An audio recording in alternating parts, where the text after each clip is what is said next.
So let's look at the female reproductive system next. So we started in males with the testes because that was the site of gamete production. So we'll do the same thing in females. The site of gamete production is the ovaries. These produce eggs and then the hormones estrogen and progesterone. So this is a frontal view of the ovary here. You can see there's two of them, one on each side. And then this is a sagittal section or a side view. And the ovary is kind of off to the side. It's kind of a weird angle, but here's the bladder. Here's the urethra.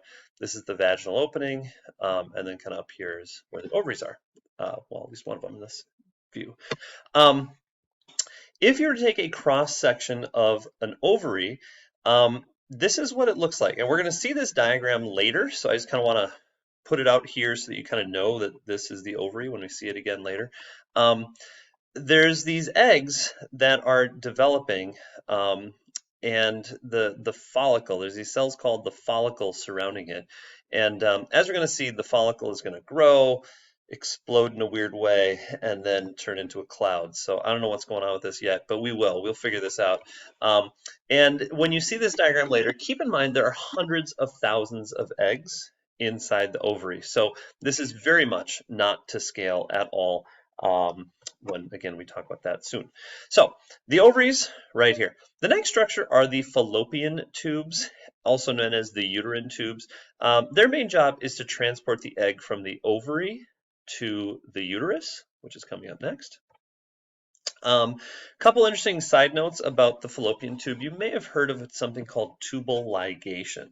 This is sometimes it's referred to a woman having her tubes tied. It's a sterilization technique for females. So with males, we had the vasectomy that could block the exit of sperm.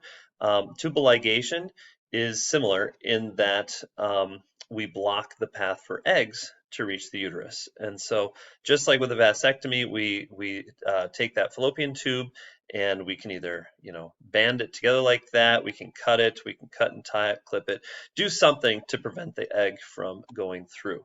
Now, with the vasectomy, you may recall it was a pretty simple technique in that the vas deferens were right at the base of the penis and pretty easily accessible.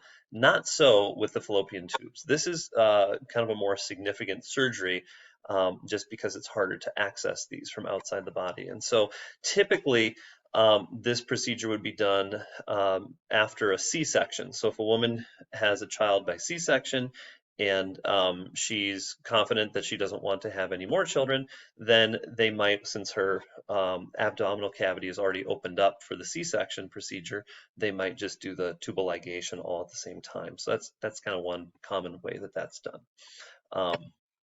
You may have also heard of an ectopic pregnancy. This is where the fertilized egg gets stuck in the fallopian tube on its way to the uterus. So normally that egg, as we're going to see, is released from the ovary and it travels down the fallopian tube to the uterus. Well, in an ectopic pregnancy, it travels down, and for reasons no one fully understands, it just kind of gets stuck in the wall of the fallopian tube. The problem with this, of course, is that fertilized egg is going to develop and grow, and eventually it's going to get too big for the fallopian tube. It's going to rupture, cause internal bleeding, and that can actually kill the mother. And so unfortunately, the pregnancy must be ended to save the mother's life in this case. The uterus is meant to grow and expand, but not the fallopian tube. So ectopic pregnancies are problematic. The next structure then is the uterus. The uterus is this muscular structure here. That is where the egg implants and the fetus is ultimately going to develop. So if you've heard, a mother's womb, that is this structure right here. So again, ovary produces the egg, travels down the fallopian tube, and then implants in the wall of the uterus. Now, a couple structures I want to highlight in here. The endometrium, that term refers to the lining of the uterus. So it's this internal lining. And interesting things happen to this lining over a woman's monthly menstrual cycle.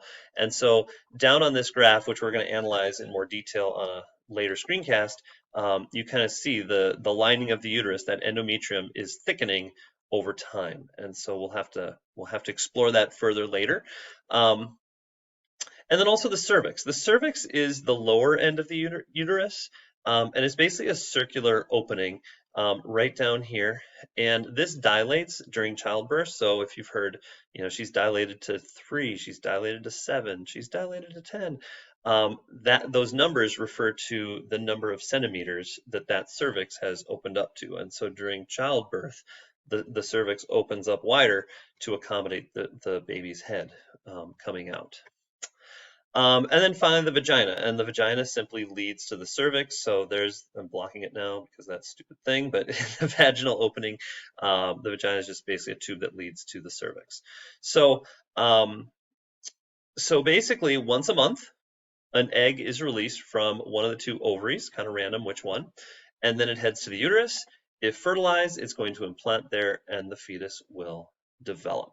So that's kind of it for the basics of the female reproductive system. We're going to follow up with some additional screencasts. Next, we're going to look at hormonal regulation. We'll talk briefly about males and then focus more on females for reasons that will become clear later.